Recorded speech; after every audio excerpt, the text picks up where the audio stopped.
ইরাকে এক নাস্তিকের জন্ম হয়েছিল, মাজুসি নাস্তিক মুলহিদ। সে বলে বেড়াচ্ছিল আমি স্রষ্টায় বিশ্বাস করি না, কারণ স্রষ্টা দেখা যায় না। ইরাকের লোকেরা বলল আমাদের একজন ইমাম আছে, নাম নু'মান ইবনে সাবিত। কি নাম? নু'মান ইবনে সাবিত, যাকে আমরা ইমাম আল আযম আবু হানিফা বলে চিনি। সবাই বলল তুমি যে স্রষ্টারে খুঁজে পাও না, আমাদের ইমাম তোমারে স্রষ্টা দেখায় দিবে। সুবহানাল্লাহ পড়ে। সে বলল ঠিক আছে, তাহলে তোমাদের ইমামরা আসতে বলো। কবে? সামনের জুমাবারে ঠিক ভর দুপুরে, দুপুর 2টার দিকে জুমার নামাজের পরে আমিও আসবো, তোমার ইমামও আসবে, ডিবেট হবে। দেখি আমি স্রষ্টার বিপক্ষে আর তোমাদের ইমাম স্রষ্টার পক্ষে, দেখি কে জিতে যায়। এই ডিবেট দেখার জন্য হাজার হাজার মানুষ এসেছে ইরাকের কুফা নগরীতে। হাজার হাজার মানুষ এসেছে। ওই নাস্তিকও এসেছে যে আল্লাহকে বিশ্বাস করে না, স্রষ্টাকে বিশ্বাস করে। সবাই এসেছে, আসে নাই শুধু ইমাম আবু হানিফা। নাস্তিক কয় তগো ইমাম ডরাইছে। কি বলে? তোদের ইমাম ভয় পেয়েছে। উনি এসেছেন 1.5-2 ঘন্টা দেরি করে।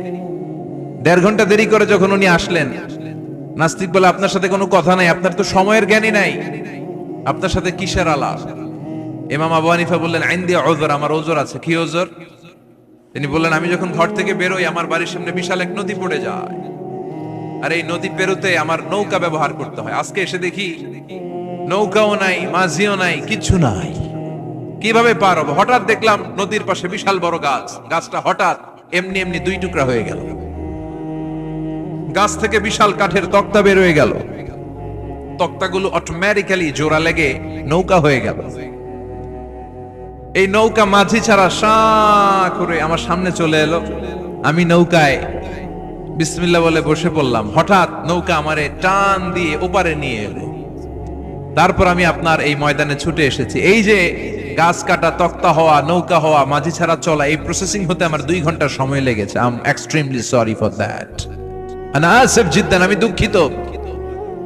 নাস্তিক নেতা বলে তোকে ইমাম গাঞ্জা খাইছে। কি খাইছে? তোদের ইমাম মাজনুন জুন্না আলাই, মাথার তার সিরা নিয়ে যা। ইমাম আবু হানিফা বললেন ময়দানে আমারে গালি দিলেন কেন? পাগল বললেন কেন? তার সিরা বলে ডাকলেন কেন? মাজনুন শব্দ ব্যবহার করলেন কেন? মার্জিত ভাষা ব্যবহার করতে শিখেন। নাস্তিক বলে কেমন কথা আপনি বলেন? শিক্ষিত মানুষ, দার্শনিক মানুষ, জ্ঞানী মানুষ, ইমাম মানুষ, কোন মানুষ ছাড়া, করাত ছাড়া বিশাল বড় বড় গাছ কাটা যায় নাকি? মিস্ত্রি ছাড়া তক্তা বানানো যায় নাকি? মিস্ত্রি ছাড়া তক্তা জোড়া লাগে এমনি এমনি নৌকা হয় নাকি? মাঝি ছাড়া পানিতে নৌকা চলে নাকি? ইমাম আবু হানিফা বললেন now you on the right track. এই তো লাইনে আসছেন আপনি। এই লাইনে আনার জন্যই তো এত গল্প, লাইনে আনার জন্যই তো এত স্টোরি আমি মেক করলাম। আপনার কথা থেকেই যদি ধরি, করাত ছাড়া গাছ কাটা যায় না, এমনি এমনি তক্তা হয় না, এমনি এমনি নৌকা হয় না, মাঝি ছাড়া নৌকা এমনি এমনি চলে না, তাহলে আকাশ কেমন করে এমনি এমনি হলো? জমিন কেমন করে এমনি এমনি হলো? দ্বীপ প্রহরের জলজলে সূর্যটা কেমন করে কিরণ দিল এমনি এমনি? আল্লাহু আকবার! কেমন করে নবমণ্ডল ভূমণ্ডল সৃষ্টি হলো? কেমন করে দিন শেষে রাত্রি আসে, রাত্রি শেষে দিন আসে? ওইটা যদি এমনি এমনি না হয়, মহাবিশ্বের এই সুন্দর বসুন্ধরার সবকিছু কেমন করে এমনি এমনি হয়? নাস্তিক কয় হায় হায়, আসলেই তো আমি একটা উল্লুক্কা পাঠা, আসলেই তো আমি হাদারাম, এইভাবে তো ভেবে দেখি নাই। আসলেই তো এগুলো এমনি এমনি হয় না। Someone is controlling everything in the world. একজন মহা শক্তিধর মহা এমডি আছে, এমডি ম্যানেজিং ডাইরেক্টর, মহা ব্যবস্থাপক, সব ব্যবস্থাপকদের বড় ব্যবস্থাপক। চিৎকার করে বলেন তিনি কে? বিশাল এক ব্যবস্থাপক আছে, তিনি সব কন্ট্রোল করছেন। এতদিন পর্যন্ত আমি বুঝতে পারি নাই, আমারে মাফ করিয়ে দেন আর পড়িয়ে দেন লা ইলাহা ইল্লাল্লাহু মুহাম্মাদুর রাসূলুল্লাহ সাল্লাল্লাহু। সাইয়েদনা ইমাম আবু হানিফার হাতে হাত রেখে শাহাদা বাক্য পাঠ করেছে। সুবহানাল্লাহ পড়েন। ঝিনুকের ভেতর লুকিয়ে থাকে যেমন মতি, ঝিনুকের ভেতর লুকিয়ে থাকে যেমন মতি, কালমা শাহাদাতে আছে আল্লাহর জ্যোতি, কালমা শাহাদাতে আছে আল্লাহর জ্যোতি। সুবহানাল্লাহ পড়েন। এই জ্যোতি যার হৃদয়ে একবার টাচ করে তার জন্য জান্নাতকে খুলে দেয় কে? এজন্য এই সূরা পড়লে নাস্তিকরা আর নাস্তিক থাকবে না। নাস্তিকদের জন্য এখানে আল্লাহ মেডিসিন দিয়েছেন, কিছু ডোজ দিয়েছেন। আলহামদুলিল্লাহ পড়েন। এই সূরা থেকে আমরা কিছু সময় কথা শুনবো। শুনতে রাজি আছেন তো? সূরার নাম চিল্লায় বলেন কি নাম? মুলক। মুলক মানে কি? মুলক মানে রাজত্ব, মুলক মানে ক্ষমতা, মুলক মানে পাওয়ার, মুলক মানে কিংডম, মুলক মানে সভরেইনটি। সুবহানাল্লাহ পড়েন। রব্বুল আলামিন বলেন তাবারাকাল্লাযী বিয়াদিহিল মুলকু ওয়া হুয়া আলা কুল্লি শাইইন কাদির। সুমহান সেই সত্তা যার হাতে ক্ষমতা আর তিনি সব বিষয়ে ক্ষমতাশীল। সুবহানাল্লাহ। তাবারাকাল্লাযী বিয়াদিহিল মুলক, মহামহিম সে সত্তা, সুমহান সে সত্তা, বিয়াদিহিল মুলকু যার হাতে ক্ষমতা। ক্ষমতা কার হাতে? চিৎকার করে বলতে হবে, কার হাতে? নাকি আমাদের হাতে, না সরকারের হাতে, পুলিশের হাতে, র্যাবের হাতে, মাশরাফির হাতে, হিরো আলমের হাতে? ক্ষমতা কার হাতে? ক্ষমতা শুধুমাত্র একজনের হাতে। চিল্লায় বলেন তিনি কে? আল্লাহর হাতে ক্ষমতা, আর তিনি হচ্ছেন সকল ক্ষমতার উৎস, centre of the all powers. সব ক্ষমতার উৎস কে? নাকি জনগণ? আমরা কিন্তু এটাই শিখি, এদেশে আমাদেরকে রাষ্ট্রীয়ভাবে শেখানো হয়, এটা রাষ্ট্রীয় কুফরি।